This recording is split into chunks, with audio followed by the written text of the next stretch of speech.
Okay, hello you beautiful people. Let's do a very quick update on TELCOIN's price chart and see what is going on in here. And in case you missed the previous update, you should know that I would like to be a bit optimistic in this area in TL for two important reasons. Number one, if you remember in the previous video, we argued what you want to see off of the lows is a 1, 2, 3, 4, 5. And hey, guess what? Good news, we exactly to the T got that move on the upside. And I'm going to say probably the end of our wave 5 is right in here. Now, I also said in the previous updates that right around the highs, no, not a buy opportunity. However, there will be a buy opportunity soon if we are going to have something like this. Why is that? You see, if you want to argue Elliot's wave price, you're going to have some sort of a low in here, not necessarily even your final one. Then, okay, off of the lows in this area, you have to be able to find a 5 wave. And here's the key. Bullish or bearish, one way or the other, after a 5 wave, what are we going to have? A bit of a move down. Now, the move itself in here is not really that important, okay? What really matters is the shape of our move.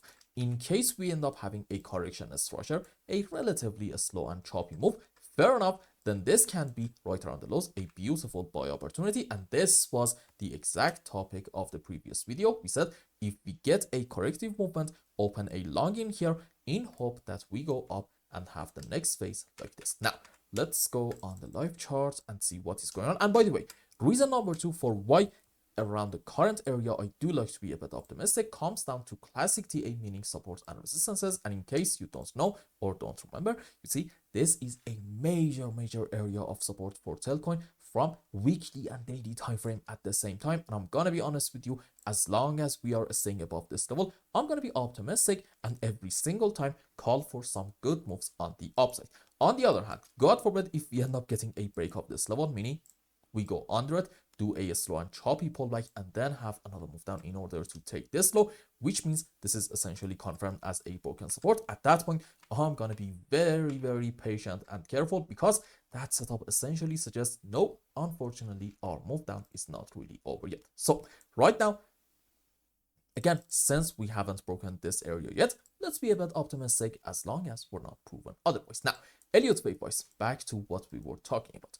What is going on in here? Well, I'm really hoping that you have opened your long position right around this area because this is a classic textbook ABC zigzag, which the subways for it are going to be like this. 1, 2, 3, 4, 5 wave down into a correction for B. Let's call it an ABC this time. It can be in many different forms, doesn't really matter. And then another 5 down into C. And if I just go on the live chart, okay, so what do we have so far to about the lows? First things first, between these two lows, which one is the lowest low? It's actually, yes, by like the smallest margin, I believe. Let's just stretch the chart a bit more so we can see it a bit better.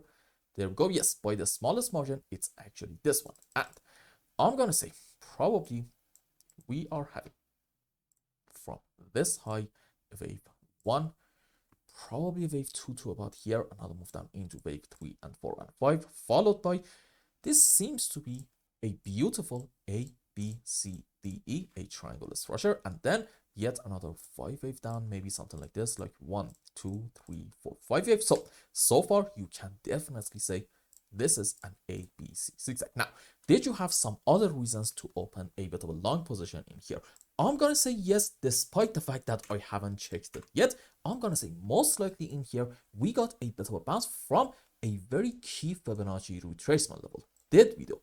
Let's just use our Fibonacci's. There we go. As you can see, we actually got our bounce from the 78% level. And in my books, again, this was definitely a long opportunity, hence why I did open a bit of a long position. Now, in case you haven't opened your long, I think you are going to get one more chance, maybe soon. Why is that? Because let's go on some lower time frames. By the way, I rarely go in my own time on 15-minute charts, okay? This is just for the sake of educational purposes, so I'm gonna say it's fine and ignore it.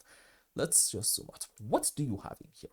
Let's hope this is gonna be a 1, 2, 3, 4, 5 wave up, and what's gonna happen after it? Okay, you know it. We are probably going to get a bit of a pullback down, and again, this is your second long opportunity, okay? If you see a slow and choppy move down, specifically, I'm going to say probably on 5 to 15-minute time frame, okay, fair enough. This can be once more another long opportunity, but here's the deal. In times like this, we usually say, well, okay, if you are having 5 pop correction down, open a long and put your stop under the lows in here, right? I'm gonna say in this case, in this specific scenario, nope, not really. Why is that? Because you see, the reason that you want to open your long position right around this area is actually because you missed this low right in here.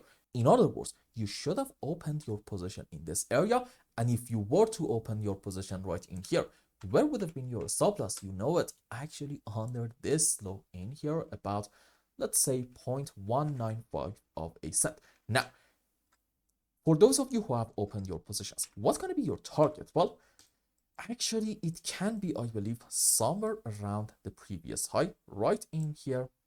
There we go, about, let's say, 0.23 of a cent. So you basically have a risk to reward ratio of about, I believe this is close to 1 to 3, 1 to 4, 1 to 4.5, which is absolutely amazing. But if you want to open your position right in here, I think you're going to have a risk to reward ratio of maximum 1 to 3, and even that case is not really that bad. Right now, the name of the game in the whole crypto space is just tactical positions. Okay, very important to understand. Get in, catch the next phase, and get out. And finally, let's also real quick check out some indicators and then wrap up today's update. What do we have in H4 time frame? Why is it that my MACD is not okay? There we go. So okay, this is definitely not that bad. In MACD and stock RSI, now we are having buy signals at the same time in H4, which is a good sign, indicating hopefully this move is going to continue. And I want to be very clear, this isn't really saying that, for example, we are not allowed to have some pullbacks on the way. Okay, we are absolutely allowed to have them, and if we get them, again, this could be a bit of a very small long opportunity. What is going on in daily time frame? Okay, so it seems like, yes, we are also getting buy signals in MACD and stock RSI at the same time. However, pay attention, none of these signals are confirmed yet, okay? You need to wait until the current daily candle closes, and at that point, if we get buy signals in these two indicators, in MACD, yep, we are on the track, and in stock RSI, it seems like that we want to also have in here a buy signal. So if we get one, it will be once more yet another optimistic sign, and hopefully we are going to get the move up that we talked about. And also the fact that I believe, was it in H4 time frame? Maybe no, it really wasn't. I'm sorry, just forget what I said. So overall, I'm gonna say in TELCOIN, this is hopefully going to be a beautiful bullish setup, suggesting, yep, probably in the next couple of days we are going to have yet another move up in order to bare minimum get to about these areas. And I hope I explained everything well and you understood what is going on in TL's chart. And until the next update, I hope you have a wonderful time. Goodbye.